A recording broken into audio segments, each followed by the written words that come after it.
महाराष्ट्र सरकार ने चाकण नगर परिषद का सीमांकन करने का निर्णय लिया है। 16 गांवों ने नगर परिषद की चाकण सीमा विस्तार का विरोध किया। महाराष्ट्र सरकार ने पुणे और पिंपरी चिंचवड शहरों के साथ साथ पुणे के ग्रामीण इलाकों के गांवों को भी इसमें शामिल करने का फैसला किया है। साथ ही आने वाले समय में चाकण नगर परिषद का चुनाव किया जाएगा। इस प्रस्ताव के विरोध में सरपंच, उप सरपंच, ग्राम पंचायत सदस्य एकजुट होकर विरोध कर रहे हैं। इन सभी ग्रामीणों ने एकजुट होकर इसका विरोध किया है। साथ ही ग्रामीणों ने कहा कि हमारे गांव को पालिका में जाने दीजिए, लेकिन हम ग्रामीणों ने ठान लिया है कि हम अपने गांवों को नगर परिषद में नहीं जाने देंगे। आंगनवाड़ी सेविकाओं को वंचित किया जा रहा है, जबकि वे पिछले 40 वर्षों से अपनी जायज मांगों के लिए लगातार संघर्ष कर रही हैं। सुप्रीम कोर्ट ने आंगनवाड़ी पदों की वैधानिक स्थिति की पुष्टि करते हुए एक ऐतिहासिक फैसला सुनाया है। आंगनवाड़ी कार्यकर्ता शिक्षा के अधिकार, खाद्य सुरक्षा और अन्य से संबंधित कानूनों को लागू करने के लिए सरकार की एक शाखा के रूप में कार्य करती है। हालांकि सरकार उनके पारिश्रमिक को भत्ते के रूप में संदर्भित करती है, लेकिन वास्तव में ये एक वेतन है और आंगनवाड़ी सेवक ग्रेच्युटी जैसे लाभ के हकदार है। मुद्रास्फीति की दर को ध्यान में रखते हुए हर 6 महीने में नियमित वेतन वृद्धि शामिल की जानी चाहिए। आंगनवाड़ी कार्यकर्ताओं के साथ चर्चा के आधार पर सेवानिवृत्ति के बाद इन कार्यकर्ताओं के लिए बिना सब्सिडी वाली मासिक पेंशन का प्रस्ताव किया जाना चाहिए और इसका कार्यान्वयन जल्द से जल्द किया जाना चाहिए। नगर निगम सीमा के अंतर्गत आंगनवाड़ी केंद्रों के लिए स्थान मानदंड में सुधार के लिए आवश्यक कदम उठाए जाएं। न्यूनतम 5 से 8 हजार रूपए किराया स्वीकृत किया जाए। वर्तमान फीड दर रुपए बच्चों में कुपोषण बढ़ रहा है। मौजूदा जीवन यापन की लागत को ध्यान में रखते हुए सांसद श्रीरंग बारने ने एक बयान में सामान्य बच्चों के लिए भोजन दर 16 रुपए और कुपोषित बच्चों के लिए 24 रुपए करने की भी मांग की। आज निगोजे या ठिकाणी बैठक पार पाडली।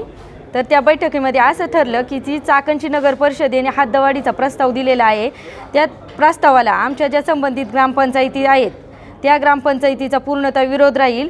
त्याच्यामध्ये कुणीही समाविष्ट होण्यास तयार नाही आहे। चाकण नगर परिषदेने आधी त्यांचे प्रश्न सोडवावे आणि नंतर इतरांचे प्रश्न सोडवायचे काम हाती घ्यावं असेच ठरले। तसेच हे प्रस्ताव ग्रामसभेत ठेवून ग्रामसभेची मान्यता घेऊन जे राजकीय पुढचे जे अधिकारी आहे त्यांच्यापर्यंत पोहोचण्याचा आमचा प्रयत्न राहील आणि या ठरावाला चाकण नगर परिषदेचा पूर्णतः विरोध राहील। विरोध म्हणजे हा 100% विरोध राहील। विरोधच राहील। प्रशासनाने जर याला जर तसंच रेटून नेण्याचा प्रयत्न केला आणि गावचा जर विरोध लक्षात घेतला नाही तर तीव्र आंदोलन छेडण्याचा प्रयत्न केला जाईल आणि यासाठी पूर्ण ग्रामपंचायत तसे सगळ्या ग्रामपंचायती ग्रामस्थ सगळे सहभागी होतील। आज या ठिकाणी आम्ही 16 गावच्या लोक वतीनं सर्वांनी या ठिकाणी नगर परिषदेला आमची गावं समाविष्ट करण्यासाठी विरोध केलेला आहे। तेव्हा गेल्या 10 वर्षापासून सुद्धा असं पूर्वी आम्ही ग्रामसभेत ठराव घेऊन सुद्धा विरोध केला आहे। त्यावेळेस सुद्धा शासनाने असंच नगर परिषदेमध्ये चाकणच्या घेण्याचा विचार केला होता, परंतु त्याला आम्ही 100% विरोध केला आहे। आत्तासुद्धा आम्ही सर्वजण गावातील सर्व ग्रामस्थांसहित या ठिकाणी 16 गावच्या लोकांनी या ठिकाणी विरोध केलेला आहे आणि या विरोध असा आहे की बुवा आमची गावं ही सक्षम आहे। आता पाठीमागच्या 10, 15, 20 वर्षाचा इतिहास पाहिला तर त्यावेळेस अडचणी होत्या, परंतु आता आमच्या गावचा भरपूर निधी आहे। हा शासनाचा उलट खर्च करण्यासाठी आम्हाला परमिशन मागावं लागतं। त्याच्यामुळं विकास हा होणार आहे।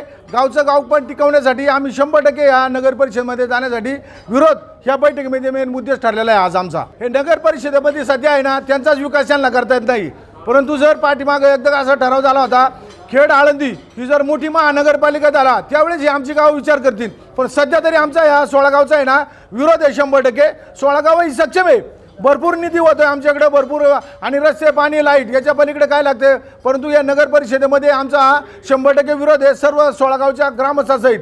आणि जर शासनाने बळजबरीने असं काय करण्याचा प्रयत्न केला तर 16 गावचे ग्रामस्थ, सरपंच, उपसरपंच, सोसायटीचे चेअरमन, व्हाईस चेअरमन सर्व गावं एकी होऊन आंदोलन करू आणि शासनाला आमच्या गावं अजिबात समाविष्ट करण्यापासून विरोध करणार आहे। आम्ही पाठपुरावा पाहिला गेला तर पण आता सुद्धा करणार आहे। आमच्या गावचा विचार न करता त्यांनी पेपरला बातमी दिली होती की ही एवढी गावं नगरपालिकेत समाविष्ट करणार आहे, परंतु आम्हाला खासदार आढराव साहेब असतील, प्रतिनिधी असतील यांच्याकडे आम्ही पाठपुरावा करणार आहे। प्रथमतः आमचं या बैठकीत असं ठरले 16 गावच्या ग्रामसभेचे ठराव प्रत्येकाने घ्यायचे आणि एकत्र करून मुख्यमंत्री, उपमुख्यमंत्री, नगरविकास मंत्री यांना सगळ्यांना देऊन आम्ही या ठिकाणी हा आमच्या गावाला 16 गावांना हा समाविष्ट करण्यासाठी विरोध केलेला आहे. त्यामुळे आम्ही या कोण जर असं बळजुबरी करत असेल तर 16 गावच्या वतीनं त्यांचा जाहीर निषेध, जाहीर निषेध, जाहीर निषेध. Bureau report, V news, Pune, Maharashtra.